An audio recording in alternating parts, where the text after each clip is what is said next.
welcome to our session on step one of the 12 steps in our life recovery chats. So, step one is that we admitted we were powerless over our behaviors. That's our addictions. It can be alcoholism, it could be drug addiction, it could be overeating, it could be anger, that you don't know how to control your anger. So, we admitted that we were powerless over our behaviors and that our lives had become unmanageable. And so it's to a point where it's affecting your life. It's affecting your day-to-day life. And there's a few key points in working this step. This step is really that vital first step a person needs to make in order to start that journey of recovery. And it's coming to understand that you have a problem. You have an issue. There's something in your life that you don't know how to deal with it. You don't know what to do. And so you're really coming into that place of going, I don't know what to do with this. If you use alcohol, for example, I thought I could control it, but I realize now because it's affecting these different areas of my life, I've lost control of the ability to control this substance and how I use it in my life. And so you're coming to understand that no matter how hard you try in your own strength, that you are unable to cope with these behaviors that you see yourself partaking in. Now we're going to look at some key points when it comes to working this first step in a person's life. So the first point I want to make is that this is really coming out of denial. For the addict, typically what will happen is they'll tell themselves, I can control this. That I'm not out of control in this, that it's somehow all right. And really, like I've already mentioned, it's really coming out of that denial and saying, no, this is a problem. This has become an issue for me, and I don't know how to handle it.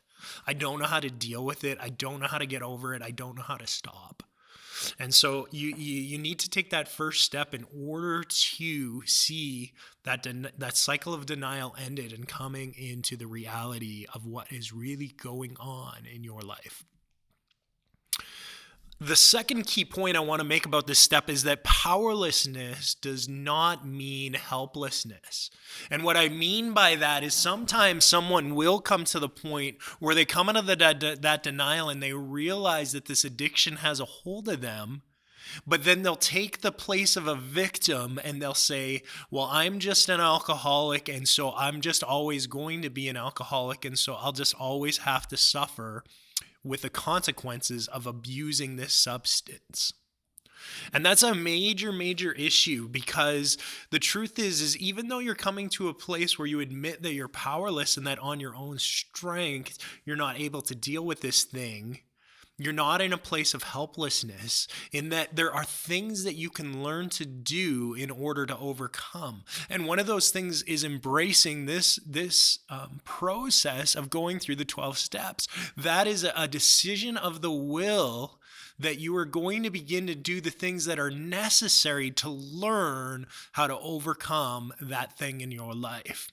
And so that's the second key point that I really want to emphasize when it comes to working this first step of the 12 steps, is that you don't fall into a place of helplessness, thinking there's nothing you can do. Just because you're powerless does not mean that you're helpless. There is help, there is hope.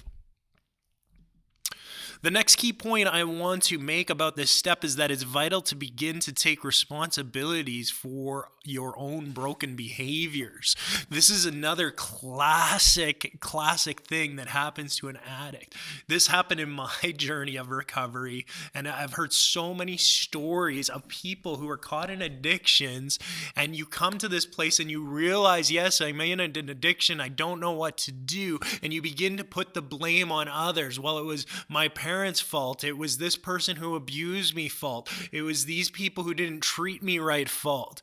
And you begin assigning the blame. Now, I'm not here to minimize those things that happen, because those things obviously have such a huge impact on us and how we're emotionally dealing with them. And yet what I have to say about that, though, is that some of the people I know who've walked this process of recovery have been through some of the most painful circumstances in life, and yet they found a way to live and to deal and to move on with life where they're not running to the addiction. And so why is it that some people, even though they've been through these really hard things, are able to cope? And it's not because they're just a stronger person. It's because they've learned to embrace this process of surrender, and they've learned how to walk in God's way and not their own, which we'll see in the later steps. But in step one, it's understanding that you are about to embark on a journey where you're going to take responsibility. So what is my part in it? What is my part to play? What can I do in order to see my life change and transform and move to a place of health and recovery? The next key point I want to make about step one, and this is just huge, is getting absolutely honest is essential. Absolutely essential. If you are not willing to be courageous enough to get honest with yourself, you will never be able to find the road of recovery. You'll never be able to continue down the journey. Honesty in yourself, getting open, getting real, getting raw is so necessary to work the steps that are coming up after this one. And so understand that as you enter into this first step of admitting you're powerless, you're also coming into a place where you're going to be just radically honest with yourself. That cycle of denial, like I talked about, it's going to end. And if you're not willing to do that, you will never find true recovery. The next key point is we. This step starts with the word we, because this needs to be done in the context of a community. It's so amazing to me how lonely addiction is. You know, I was caught in addiction for a number of years, and I was into hard drugs, and I was using every day. And I had people around me all the time. I was going to the bar, I was partying, I couldn't handle being alone. And yet I was alone, because on the inside, I felt like no one truly knew who I was. I felt like no one truly knew what was going on. I always had to put this mask up for other people to see. I didn't want them to see the real me, because the real me was broken and hurting. And so I put forth this persona that I was happy that I had it all together. And what I realized when I came into these steps is that I needed a community of people who were willing to walk with me through it. These steps are not meant to be done alone. You know, this is why they have AA meetings. This is why they have 12-step recovery meetings in places, so that you can learn to build those relationships with people who are on that same journey, who say, you know, I'm done in that pit. I don't want to stay there anymore. And they're going to encourage you and to find a mentor, to find a sponsor, to find somebody who has been through this process before, to walk through these steps with you, that you're not doing them on your own. And again, check the description box below, as there will be links that you can look into to get connected in those meetings, or to find people that you can connect with who are like-minded, who want to walk that path of recovery alongside of you. Absolutely vital. This is not done solo. It's done in the context of a community. Finally, the last key point I want to make about working step one is that this is the start of an exciting journey toward recovery. Sometimes I think people can be terrified of starting a new thing. We generally, as people, change is just difficult for us for some reason, which is kind of strange, because change is constantly around us. But I want an anticipation to rise up in people as they begin this process, because this really is an exciting journey. It shouldn't be something that's dreaded, but it should be something that is looked forward to, because the outcome of it is a life of peace, a life of hope, a life of healing, a life of freedom. It is one of the most amazing lives. It's true life. It's life and life to the fullest. When you're caught in addictions and poor behaviors and that, it's just so destructive.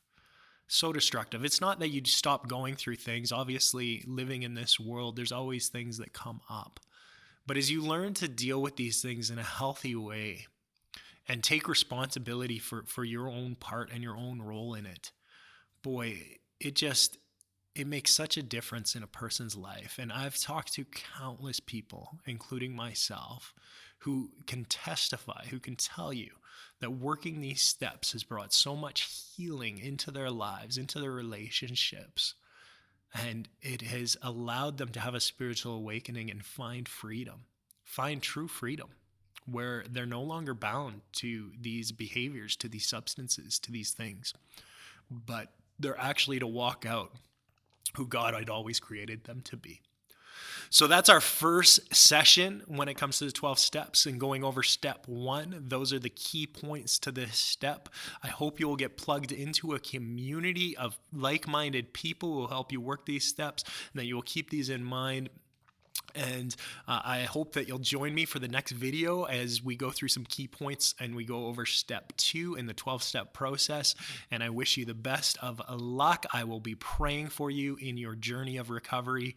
God bless you today.